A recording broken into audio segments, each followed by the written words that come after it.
warahmatullahi wabarakatuh. Halo anak-anak, sehat semua ya kabarnya hari ini? Jangan bosan berjumpa dengan Bu Titi. Anak-anak, hari ini kita akan belajar tema 3, subtema 3, muatan pelajaran PPKN tentang keragaman di Indonesia dan IPS tentang keragaman sosial budaya.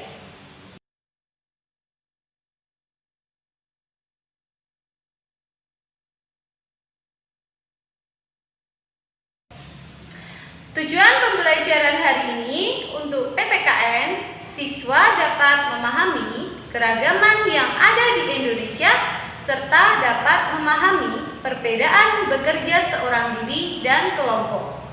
Untuk IPS, siswa dapat mengidentifikasi keragaman sosial budaya dan dapat menjelaskan manfaat keragaman sosial budaya.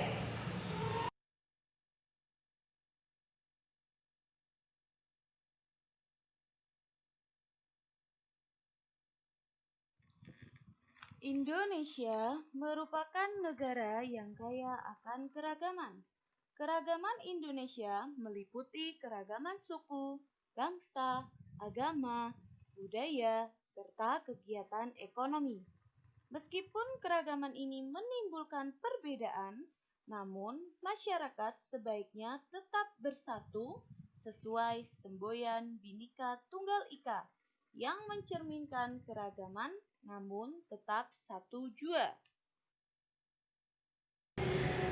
Keragaman dapat kita temui dalam kehidupan sehari-hari, misalnya pada organisasi. Organisasi merupakan suatu hubungan antar individu atau anggota yang memiliki tujuan yang sama. Tujuan ini menjadi pemersatu anggota karena dilaksanakan dengan semangat kebersamaan. Keragaman antar anggota juga dapat menjadi kekuatan dalam menyelesaikan permasalahan organisasi.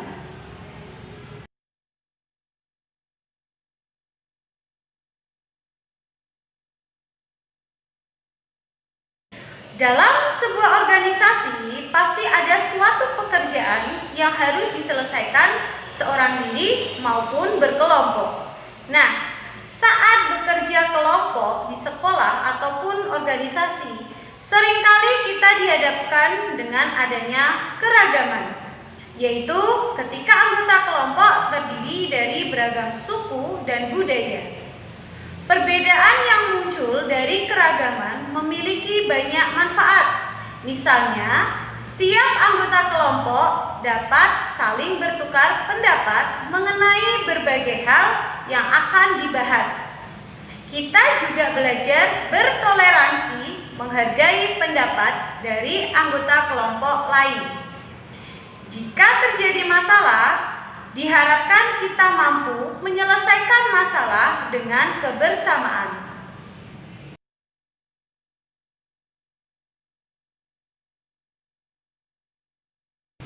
Berikut adalah hal-hal yang bisa kita lakukan agar kerja kelompok menjadi lebih baik.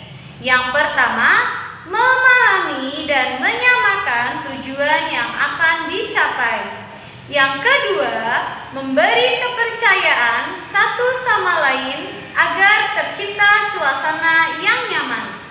Yang ketiga, menciptakan komunikasi yang terbuka, jujur, dan saling menghormati.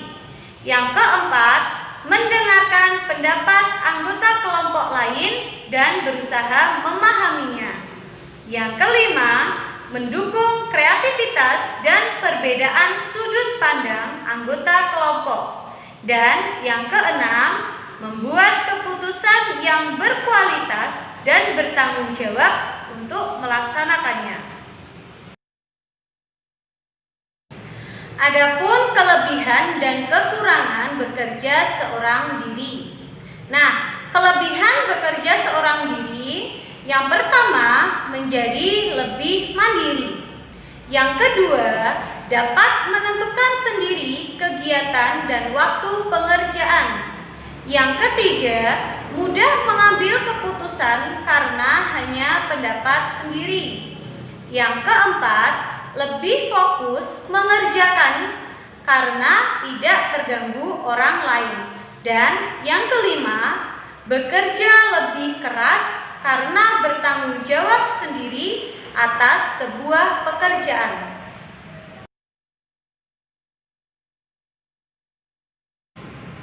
Sedangkan kekurangan bekerja seorang diri yaitu pekerjaan dapat selesai lebih lama. Kedua, tidak mendapatkan bantuan dari orang lain. Yang ketiga, jika hasil pekerjaan atau tugas jelek akan ditanggung sendiri. Yang keempat, membosankan dan tidak ada yang memotivasi untuk menyelesaikannya. Dan yang kelima, hasil pekerjaan kurang maksimal karena kurangnya ide atau keterampilan yang dimiliki.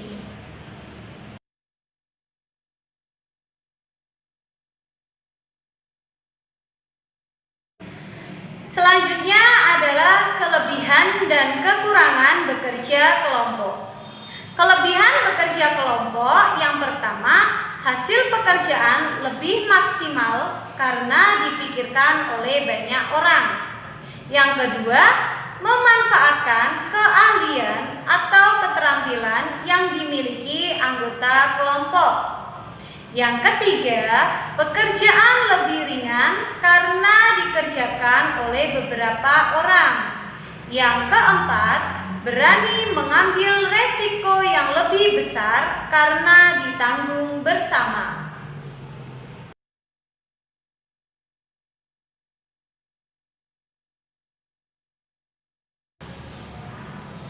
Sedangkan kekurangan dalam bekerja kelompok, yang pertama, sulit menentukan keputusan karena banyak pendapat dalam kelompok.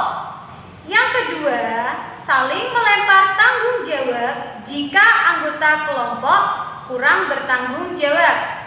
Yang ketiga, perbedaan kemampuan, pendidikan, dan kepribadian dapat memunculkan perasaan ditinggalkan. Dan yang keempat, terjadi partisipasi yang kurang seimbang antar anggota kelompok.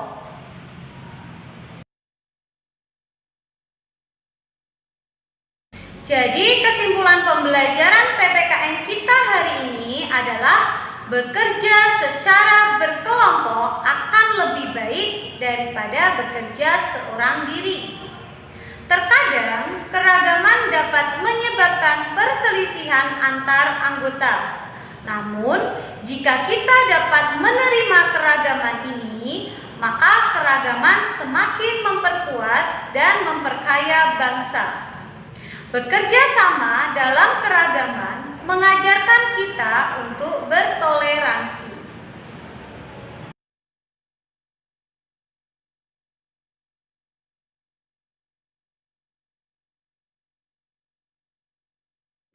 Membahas tentang keragaman yang ada di Indonesia pada pelajaran PPKN, kita juga akan membahas keragaman sosial budaya pada pelajaran IPS.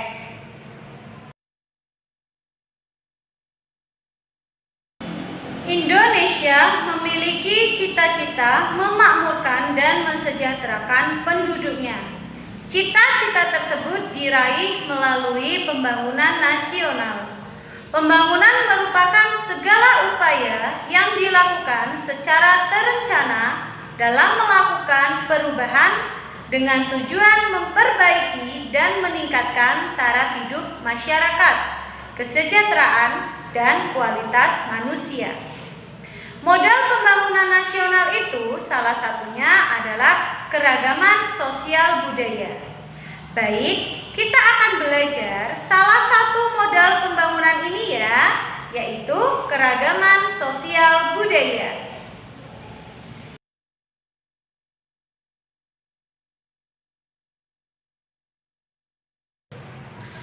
Keragaman di Indonesia dapat kita lihat melalui bidang sosial dan juga bidang budaya.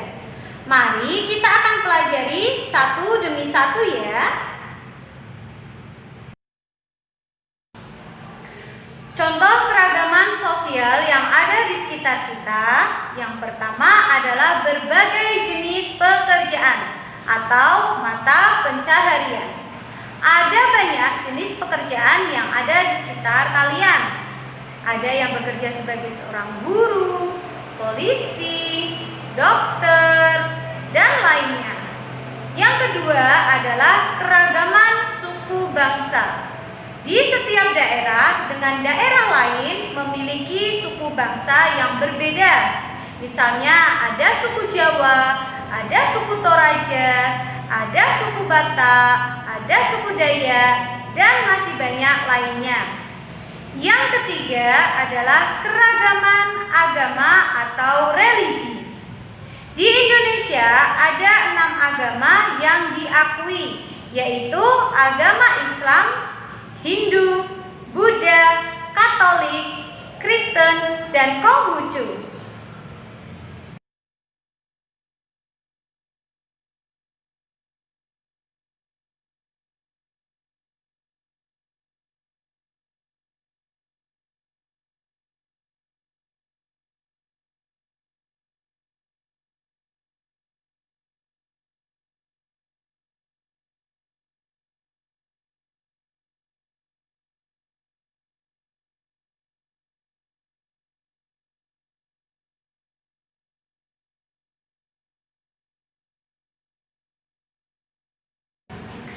Selanjutnya adalah contoh keragaman budaya.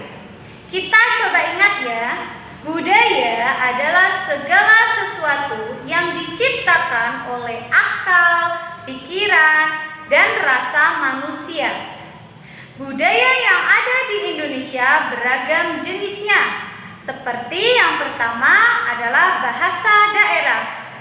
Di Indonesia banyak sekali bahasa daerah, seperti bahasa Jawa, bahasa Sunda, dan lain-lain.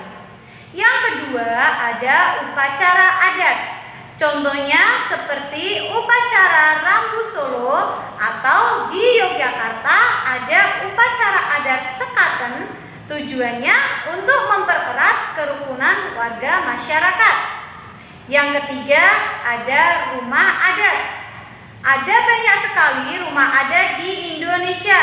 Contohnya rumah adat Joglo yang ada di Jawa, rumah adat Honai yang ada di Papua, dan lainnya. Yang keempat adalah pakaian adat. Contohnya ada pakaian adat kebaya. Yang kelima adalah senjata tradisional.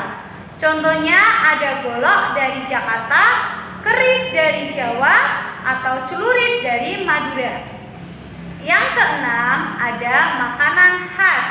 Contohnya di Yogyakarta ada gudeg atau bika Ambon dari Medan. Dan yang ketujuh adalah kesenian daerah. Contohnya lenong dari Betawi, serta masih banyak lagi contoh keragaman budaya yang ada di Indonesia.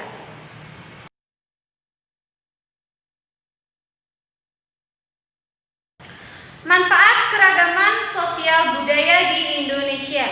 Yang pertama, menumbuhkan sikap nasionalisme atau cinta tanah air. Yang kedua, sebagai identitas bangsa di mata internasional. Yang ketiga, untuk menarik wisatawan dalam negeri dan luar negeri, sehingga dapat menambah devisa atau pemasukan bagi negara. Yang keempat, memupuk sikap toleransi. Yang kelima, menjalin persatuan dan kesatuan bangsa. Yang keenam, meningkatkan taraf hidup masyarakat. Dan yang ketujuh, sebagai modal pembangunan nasional.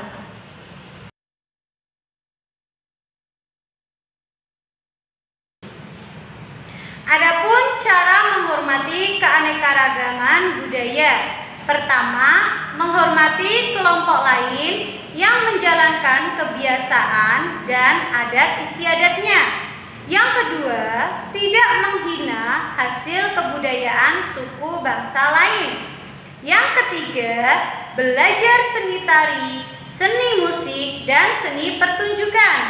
Yang keempat, bangga dengan hasil kebudayaan dalam negeri. Dan yang kelima, menyaksikan seni pertunjukan tradisional.